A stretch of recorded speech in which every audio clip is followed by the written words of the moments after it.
దేవుని పరిశుద్ధ నామమునకు మహిమ కలుగునుగాక. దేవుని బిడ్డలారా, ఈ విధంగా మనం ఈ రాత్రి దేవుని సన్నిధానంలో కూడుకొని ఆయనను ఆరాధించుకునే భాగ్యాన్ని ప్రభు మనకు అనుగ్రహించి ఉన్నారు. ఈరోజు దేవుని యొక్క వాక్య ధ్యానములోనికి మనం వెళ్ళబోతున్నాం. పరిశుద్ధాత్ముడు మనల్ని దర్శించబోతూ ఉన్నాడు. ఆయన వాక్యం ద్వారా, ఉపదేశం ద్వారా నిశ్చయముగా మన ఆత్మీయ జీవితాలను ఆయన బలపరచాలని. దేవుని బిడ్డలారా, పరిశుద్ధాత్మ దేవుడు ఉన్నతమైన ఉపదేశం ద్వారా అనేక మంది ఆధ్యాత్మికమైన జీవితాలకు అవసరమైన సందేశాలు ప్రభువు మనకిస్తూ ఉన్నాడు. కడవరి కాలంలో ఉన్నాం, అంచె దినాల్లో ఉన్నాం. విశ్వాసులుగా మనకి ఉపదేశం అనేది చాలా అవసరం. ఆయన తన ఉపదేశము ద్వారా, తన వాక్యం ద్వారా నీతో, నాతో, మనందరితో కూడా పరిశుద్ధాత్మ దేవుడు మాట్లాడాలని ఆయన ఇష్టపడుతున్నాడు. తప్పకుండా ప్రభువే తన వాక్యం ద్వారా నీతో, నాతో, మనతో మాట్లాడబోతున్నాడు. ఆమేన్. ఇంకేం ఆలస్యం చేయకుండా ఈరోజు వాక్య ధ్యానంలోకి వెళ్దాం. ఈరోజు ప్రసంగ అంశం ఏంటంటే సహవాసం. అందరూ చెప్పండి, సహవాసం, ఫెలోషిప్. సహవాసం. దేవుని బిడ్డలంగా మనము ఏ విధమైన సహవాసం కలిగి ఉండాలి, ఎవరితో మనం సహవాసం చేయాలి, సహవాసం చేస్తే మనకు కలిగేదేంటి, 3 విషయాలు, 3 కోణాల్లో ఈరోజు దేవుని వాక్యాన్ని ధ్యానం చేద్దాం. ఎందుకంటే క్రైస్తవ విశ్వాసీ జీవితంలో ఫెలోషిప్, సహవాసం అనేది చాలా ప్రాముఖ్యమైనది. మనము ఎవరితో సహవాసం చేయాలి, అసలు ఎవరితో సహవాసము చేయకూడదు, మొట్టమొదటిగా ముందు ఎవరితో సహవాసం చేయకూడదు, రెండవది మనం ఎవరితో సహవాసం చేయాలి, మూడవదిగా మనము సహవాసము చేయటం వలన మనకు కలిగే లాభం ఏంటి. 3 పాయింట్లుగా ఈ మాటలు ధ్యానం చేద్దాం. మొట్టమొదటిగా మనము ఎవరితో సహవాసం చేయకూడదు. దేవుని వాక్యంలో నుంచి మనం చూద్దాం. యోబు గ్రంథం 15వ అధ్యాయం 19వ వచనంలో, అన్యులతో సహవాసము చేయక తాము స్వాస్థ్యంగా పొందిన దేశములో నివసించిన జ్ఞానులు చెప్పిన బోధను నేను మీకు తెలిపెదను. అమ్మా, అందరూ కూడా నా వైపు చూడండి. మనము ఎవరితో సహవాసం చేయకూడదు? అన్యులతో సహవాసం చేయకూడదు. ఎందుకో ఆయన అన్యులతో సహవాసము చేయకూడదని అంటున్నాడు? దేవుడు అన్య జనుల నుంచి మనలను దేవుడు వేరు చేశాడు కదా. ఆల్టర్నేట్గా మనం అన్య రకంలో మనం ఉండొచ్చాం. వాళ్ళ అలవాట్లలో ఉండి అవన్నీ చేసి పడి ఎగిరి పడి గుంజులు తీసి ఏమాత్రం కూడా ప్రయోజనము లేక వాటన్నిటిని విడిచిపెట్టి యేసయ్యతో సహవాసం చేస్తున్నాం. కొన్ని మాటలు ఇశ్రాయేలీన ప్రజల గురించి వ్రాయబడిన కొన్ని సంగతులు నేను మీతో పంచుకోవాలనుకుంటున్నాను.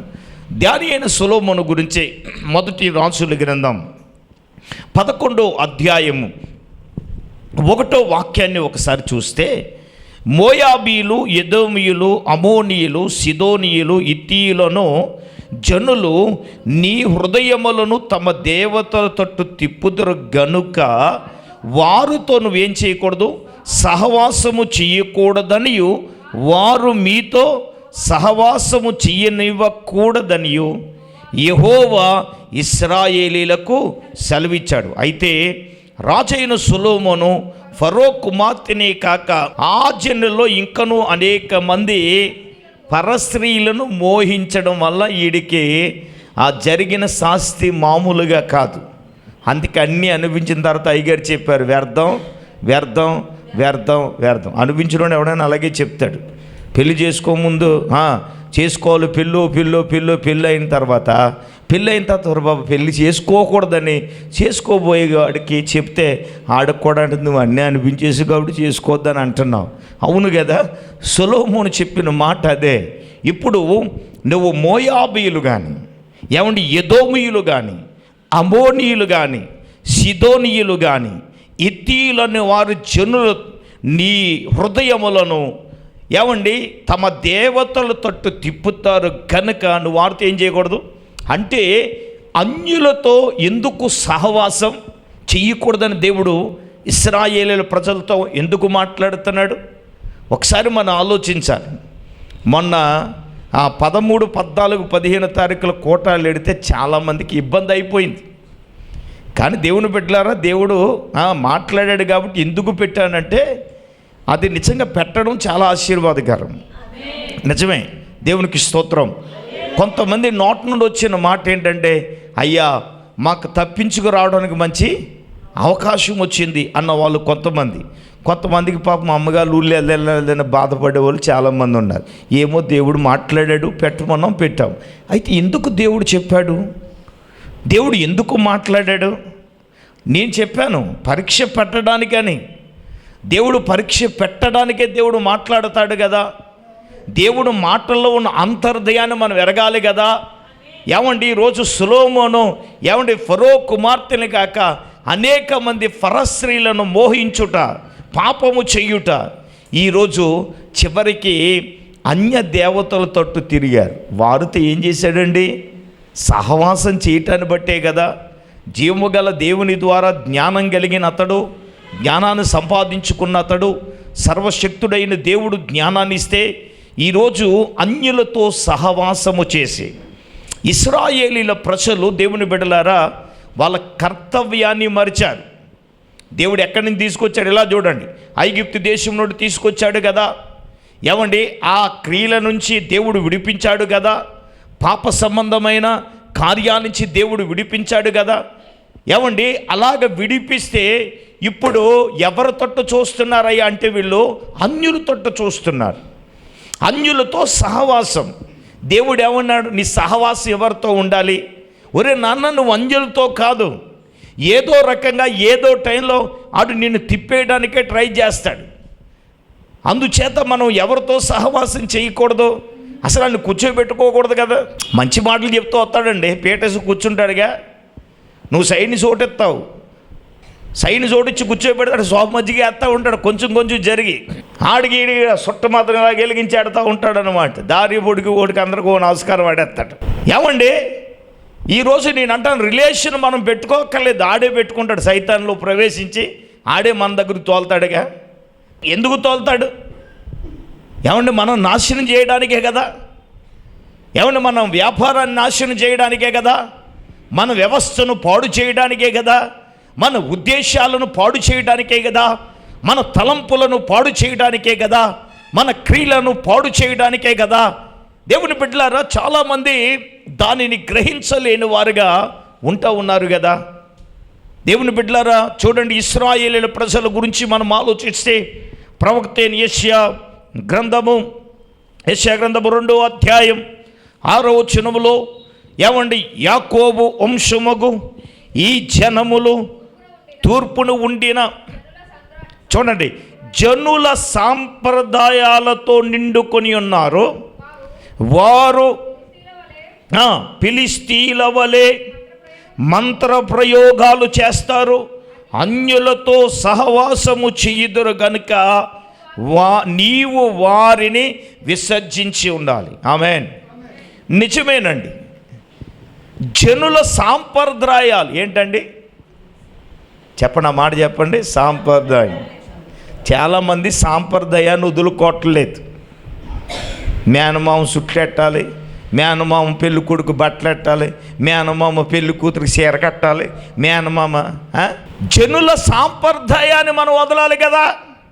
క్రైస్తవం మనం చెప్పుకునే మనలో ఆ జాడ్యం పోట్ల. ఏమంటే వీళ్ళు ఏమంటారు? జనుల సాంప్రదాయాలతో నిండుకుని ఉన్నారు. నేను చెప్పట్లేదు, వాక్యం చెప్తా ఉంది. నువ్వు జనుల యొక్క సాంప్రదాయాలతో నిండుకుని ఉన్నావు. ఫిలిష్తీయుల వలె మంత్ర ప్రయోగాలు చేస్తున్నారు. మీరు అన్యులతో ఏం చేస్తున్నారు? చెప్పాలి గట్టిగా. బైబిల్ తీసి చూడండి, యెషయా గ్రంథం 2వ అధ్యాయం 6వ వచనంలో సాంప్రదాయాల గురించి మాట్లాడుతున్నాడు, మంత్ర ప్రయోగాల గురించి మాట్లాడుతున్నాడు, అన్యుల సహవాసమును గురించి మాట్లాడుతున్నాడు. ఎవరితోని? ఇశ్రాయేలీయులైన తన ప్రజలతోని. యాకోబు వంశీయులంటే ఎవరండి? చెప్పాలి, మాట్లాడాలి. యాకోబు వంశీయులంటే ఎవరండి? ఇశ్రాయేలు జనాంగమే కదా. ఏమండి, ఇశ్రాయేలు ప్రజలే కదా. ఏళ్ళలో ఏమొచ్చిందటండి? అన్యజనుల సాంప్రదాయాలు అన్నీ ఉన్నాయి క్రైస్తవంలో కూడా. వాటికి అసలు చోటే లేదు కదండి. నిజమే కదా. ఏమంటే అది మా సాంప్రదాయం. ఏం సాంప్రదాయం అది? అసలు మన సాంప్రదాయంలో ఏమి ఉండవు కదా. దేవుడు ఆయన అంతే కదా. ఏంటంటే మానవులుగా ఉన్నాము కాబట్టి మనుషుల సాంప్రదాయం విలువనివ్వాలండి, గౌరవం ఇవ్వాలండి.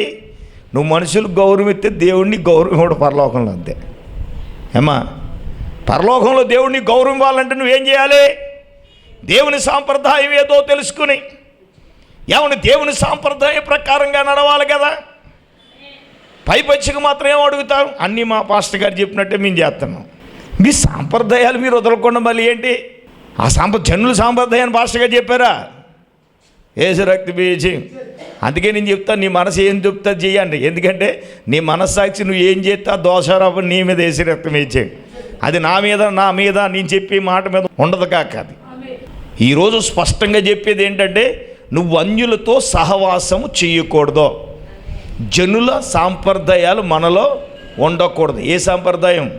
అన్యజనుల సాంప్రదాయమే కదా. చెప్పండి, మీ మనస్సాక్షిని అడగండి. ఒకవేళ నువ్వు పిలిచినప్పుడు మన సాంప్రదాయం ఎలా చెప్తావు? రే, నీ సాంప్రదాయం నా సాంప్రదాయం ఇది కాదు. మేము దేవుని ఏ వాక్యం ఏం చెప్తే అది చేయాలి. మా దేవుని సాంప్రదాయంలో వెళ్ళాలా?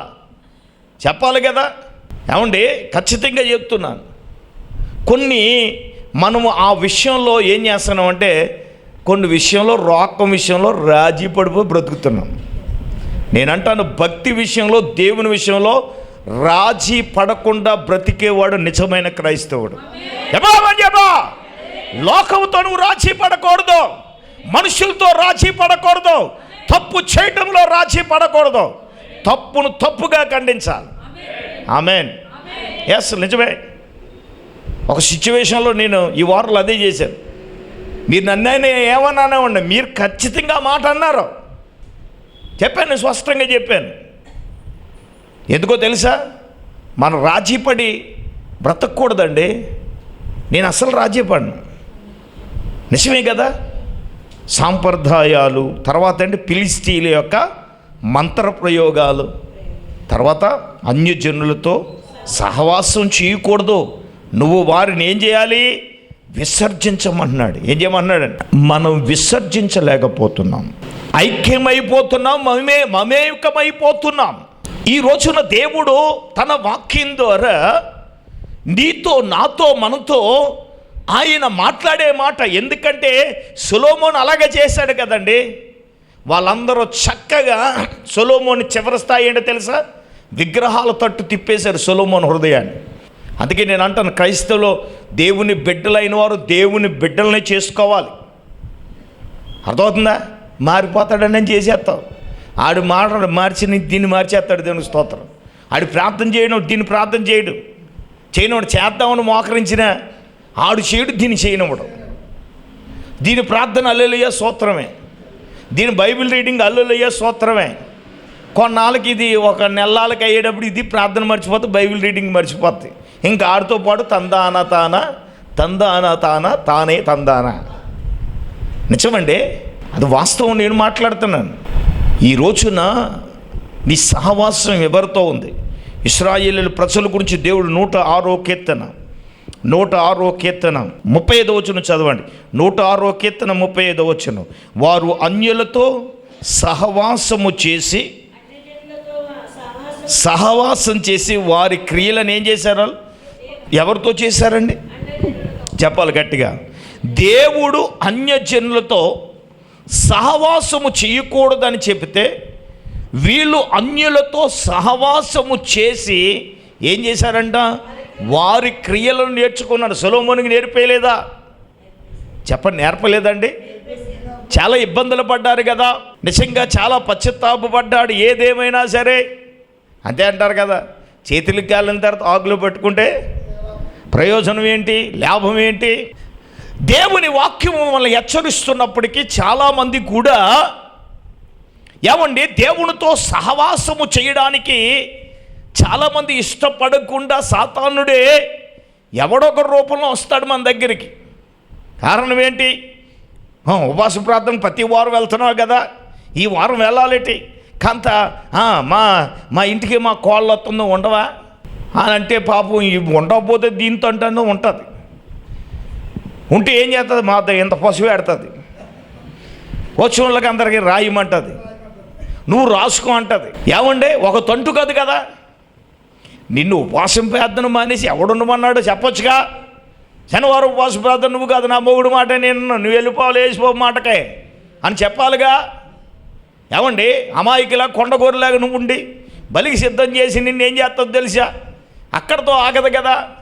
ఇంకేం చేయాలో తెలియక గందరగోళం గజిబిజికోలం, మనిషి అక్కడ ఉండదు కానీ మనసంతా ఇక్కడే ఉంటుంది. ప్రయోజనం ఏంటి? మనిషి ఒక చోటు ఉంటే కార్యం జరుగుతుంది. అట్లాగే కదా. ఏమండి నిజమే చెప్తున్నాను, ఈరోజు అపవాది వివిధ తంత్రాలు కల్పించి వారు అన్యులతో ఇశ్రాయేలీయుల పేదలు సహవాసం చేసి వారి క్రియలను ఏం చేశారు? నేర్చుకున్నారు కదా. ఏం చెప్తుంది వాక్యం? నువ్వు అన్యులతో సహవాసం చెయ్యకూడదు, వారి విధులకు నువ్వు ఎలాగుండాలి, దూరంగా ఉందామన్నా కూడా అపవాది ఉండనివ్వట్లేదు కదా. అదే మాట మనం చూస్తే అపోస్తలుల కార్యగ్రంథం 10వ అధ్యాయంలో పేతురయ్య గారిని కొర్నేలు ఇంటికి పంపించినప్పుడు ఏమండి 28వ వచనం, అప్పుడు అతడు, అంటే పేతురు గారు ఎవరితో మాట్లాడుతున్నారు? అప్పుడు అతడు అన్య జాతి వానితో సహవాసము చేయుటకైనను అట్టి వానిని ముట్టుకొనుటకైనను యూదునికి ధర్మము కాదని నీకు తెలియను. అయితే ఏ మనుష్యుడు నిషేధింపదగిన వాడినైనను అపవిత్రుడినైనను ఉండకూడదని దేవుడు నాకు చూపించాడు. యూదుడుకున్న ఫిలాసఫీ ఏంటంటే అన్యుణ్ణి వాడు చూడడో తాకడో సహవాసం చేయడు. అది వాస్తవం. చూడండి, యూదుడనేవాడు అన్యుణ్ణి ఎలా చూస్తాడు తెలుసా? ఒక పురుగును చూసినట్టు చూస్తాడు. ఏమంటే ఇజ్రాయెల్ దేశం మన వాళ్ళు అందరూ వెళ్ళిపోతే యూదుడు ఏమన్నా అంత గడ్డం కనిపించాడు, సరా వేసుకుంటే అంగి వేసుకుంటే ఫోటోలకి వెళ్ళిపోతే ఆడ అటు అలాగా పారిపోతాడు.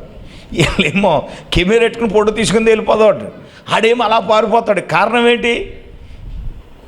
ఈడెక్కడ ఆడు తాగుతాడు, ఎక్కడ అపవిత్రుడు అయిపోతాడు తెలుసా మీకు? వీళ్ళకేమో మనలో ఫోటో పిచ్చి కదా, ఏది కడితే ఫోటో తీసేయటమే, వేసి రక్తం వేసి. ఆడేంటి? అన్యుని ముట్టుకుంటే నేను ఎక్కడ పాపి అయిపోతాను, మైలు అయిపోతాను, ఆడు దూరంగా వెళ్ళిపోతాడు యూదుడు. అన్యునితో సహవాసం చేయటకైనా కానీ, ఏమండి ముట్టుకోవడానికైనా కానీ సాహసించరుగా. వీళ్ళేమో ముట్టుకోవడానికి వీళ్ళు వెళ్తూ ఉంటారుగా. అయితే అదే ఫీలింగు పేతురు గారు కొంది. కొర్నేలుతో దేవుడు మాట్లాడాడు దర్శనంలో ప్రార్థన చేసుకుంటే, వారు అబ్బాయి నీ అన్యులందరిని నువ్వు ఇంట్లో కూర్చోబెట్టు. చూడండి, ఒకడు మిద్ది మీద ఉన్నాడు. ఎవరో? పేతురు గారు. ఆయన మిద్ది మీద ఉన్నాడు, ప్రార్థనలో ఉన్నాడు. ఏమండి పిలిపించాడు, మనిషిని పంపించాడు. ఏమంటే చర్మకారుడిని సీమోని ఇంట్లో ఉన్నాడు. ఎవరో? పేతురు గారు.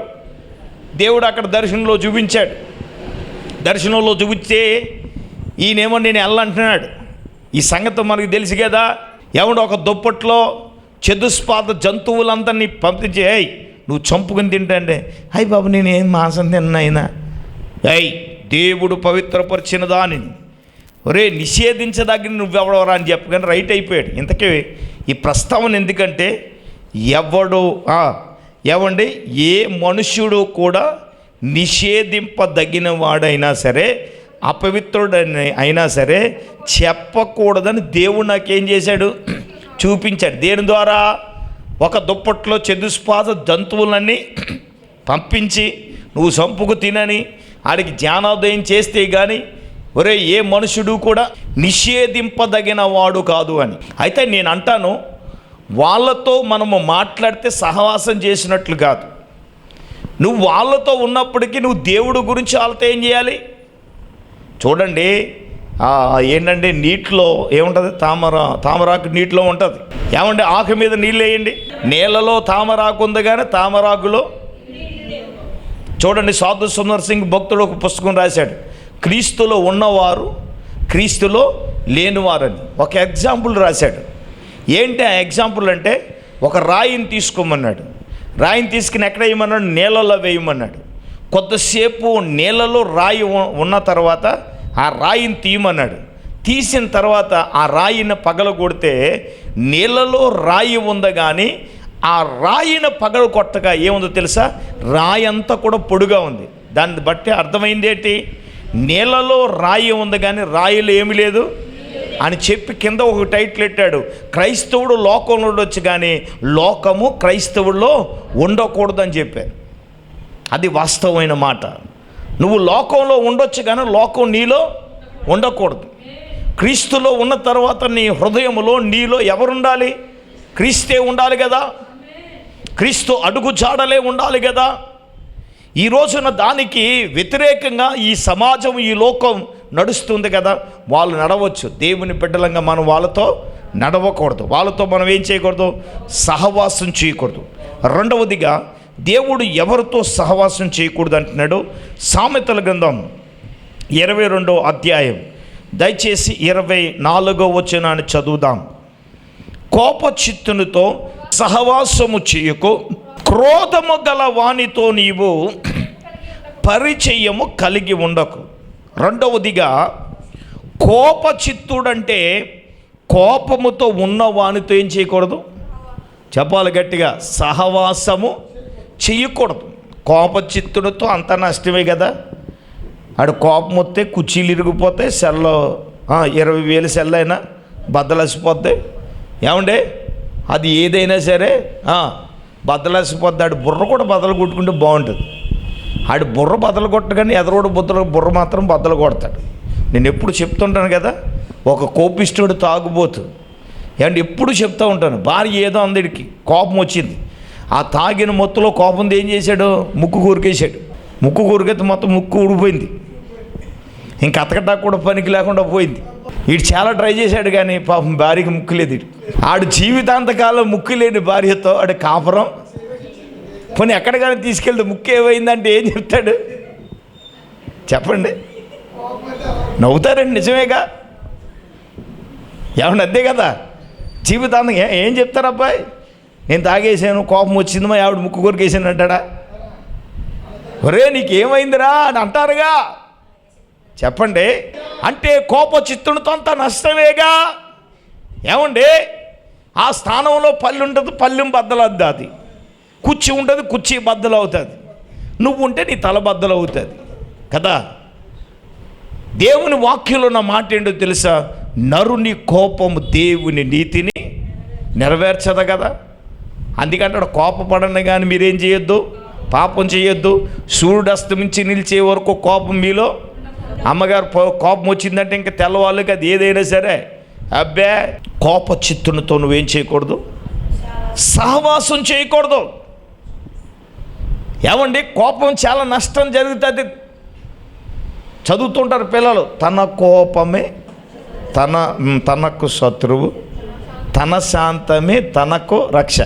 అర్థమవుతుందా? రెండవదిగా అక్కడ అన్నాడు, క్రోధము గలవానితో నువ్వు ఏం చేయొద్దు? పరిచయం కలిగి ఉండొద్దు. చెప్పండి, క్రోధం అంటే ఏంటి? చెప్పాలి. క్రోధం అంటే ఏంటి? క్రోధం అంటే కోపం, రైట్. క్రోధం అనేది ఏంటో కొంచెం మంది రౌద్రులాగా వస్తూ ఉంటారు అన్నమాట. అప్పుడు దాకా నవ్వు పేసు, క్రోధం వచ్చేటప్పటికి ఏమవుతుంది? అంకాలంలో తయారుతో అప్పుడు ఫోటో తీయాలనిపిస్తుంది. దేవుని స్తోత్రం. నిజం, ఫోటో తీయను మీ ఆయనకి కూలైన తర్వాత చూడబోయి ఎలా ఉన్నామంటే సెల్లో పెట్టుకోవాలి. అప్పుడప్పుడు తీస్తూ ఉంటారు ఫోటోలు. నేను దేవుని స్తోత్రం. అప్పుడు ఫోటోలు తీస్తే ఎలా ఉంటుంది అని అంటే, ఏమండి, క్రోధము గలవారిని తో నువ్వు ఏం చేయొద్దు? పరిచయాలు కలిగి ఉండకూడదు. నిజమే కదండి. క్రోధంలో ఉన్నా కానీ నువ్వు ఎంత అందంగా ఉన్నావంటే ఆ మైకం క్రోధం అంతా పోతాయి. అది వేరే మ్యాటర్ వేరేగా ఉంటుంది అనుకోండి. ఈ రోజున సఖీ నువ్వు చాలా అందంగా ఉన్నావు అన్నావు అనుకోండి, కోపం అంతా ఎగిరిపోద్ది అనమాట. అందంగా ఉన్నానా? కోప చిత్తునితో, కోపంతో ఉన్నతో నువ్వేం చేయకూడదు? సహవాసం. కోపం అనేది ఉంటుంది. ఆడు అడిగాడు, ఏంటి సార్ ఇలా చెప్తున్నారు? యేసుబాబు కోపం రాలేదో? కొరడా పట్టుకుని ఏం చేయలేదు? కొట్టలేదా? ఏం చేయలేదా? నేనంటాను, ఆయన కోపం ఏంటంటే దేవాలయాన్ని దొంగ గృహాలుగా చేశారు. ఆత్మీయత ఉన్న చోట ఎక్కడేం చేశారు? బిజినెస్ చేశారు, వ్యాపారం చేశారు. ఆయన కోపం వచ్చింది, కొరడా పట్టాడు. అర్థమవుతుందా? ఆయన కోపములో అక్కడ నేనంటాను, మన కోపము ఎదురువాని తప్పుని ఏం చేయాలి? సరిచేయాలి. అమ్మ వినండి, మన కోపము ఎదురు వ్యక్తిని ఏం చేయాలి? తప్పును సరిచేయాలి. పాపం నుంచి ఆ వ్యక్తిని లాగే ఉండాలి. కానీ నీ కోపం ద్వారా ఎదురు వ్యక్తి ఏం జరగకూడదు? పాపము జరగకూడదు. అది జాగ్రత్తగా మనం చూసుకోవాలి. దేవుని వాక్యం కరాఖండిగా సూటుగా చెప్తుంది.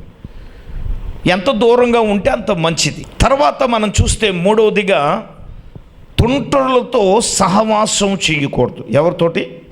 28:7 ఉపదేశమును అంగీకరించు కుమారుడు బుద్ధి గలవాడు, తుంటరులో సహవాసము చేయువాడు తన తండ్రికి ఏం చేస్తాడు? అపకీర్తి తెస్తాడు. తుంటరులతో ఏం చేయకూడదు? చెప్పాలి గట్టిగా. తుంటరులతో సహవాసం చేస్తే తండ్రికి ఏంటండి? అపకీర్తే కదా. ఆ తండ్రి అవమానపరచబడతాడు కదా.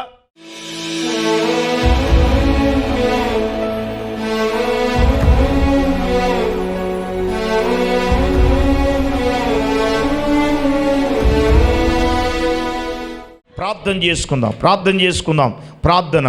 ప్రేమ కలిగిన పరిశుద్ధ తండ్రి, నీకు వందనాలు చెల్లిస్తున్నాం. ఇంతవరకు నీ వాక్యం ద్వారా మీరు మాతో మాట్లాడారు.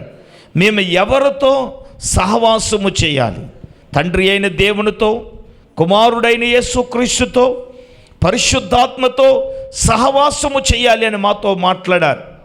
ఈ సహవాసము చేయడం ద్వారా మాకు సమాధానము కలుగుతుంది, మేలు కలుగుతుంది, వెలుగు కలుగుతుందని మాతో సూటిగా స్పష్టంగా మీరు మాతో మాట్లాడారు నాయన. నీకు వందనాలు. నీ బిడ్డలందరితో కూడా మాట్లాడారు నాయన. నీ బిడ్డలందరినీ నువ్వు దర్శించావు, వాక్యం ద్వారా మాట్లాడేవు నాయన. మేము నాయన యేసయ్య నీతో మేము సహవాసం కలిగి ఉండడానికి, నీ పరిశుద్ధాత్మలో సహవాసం కలిగి ఉండడానికి అటువంటి అనుభవం నీ బిడ్డలందరికీ దయచేయమని, వాక్యం టీవీ ముందు కూర్చుని వాక్యం వింటున్న వారి అందరికీ కూడా నీతో సహవాసము కలిగి ఉండి దాని ద్వారా కలిగే సమాధానము, దాని ద్వారా కలిగే మేలులు, దాని ద్వారా కలిగే వెలుగును కలిగి వారు నీతో అన్యోన్యమైన సహవాసము కలిగే భాగ్యాన్ని బిడ్డలందరికీ దయచేయండి. ఎవరు బలహీనులుగా ఉన్నారో వారిని మీరు ముట్టి స్వస్థపరచండి. ఎవరికి సమస్యలు ఉన్నాయో వారికి విడుదల అనుగ్రహించి నడిపించమని మా నాథుడైన యేసు నామము పేరిట అడిగి వేడుకొనుచున్నాము తండ్రి. ఆమేన్. మన పరమ తండ్రి అయిన దేవుని ప్రేమ, రక్షకుడైన యేసుక్రీస్తు ప్రభుల వారి యొక్క కృప, పరిశుద్ధాత్మ దేవుని యొక్క అన్యోన్య సహవాసము ప్రభు బిడ్లారా ఇక్కడ కుండలకు సదాకాలము తోడైనగాక. ఆమేన్.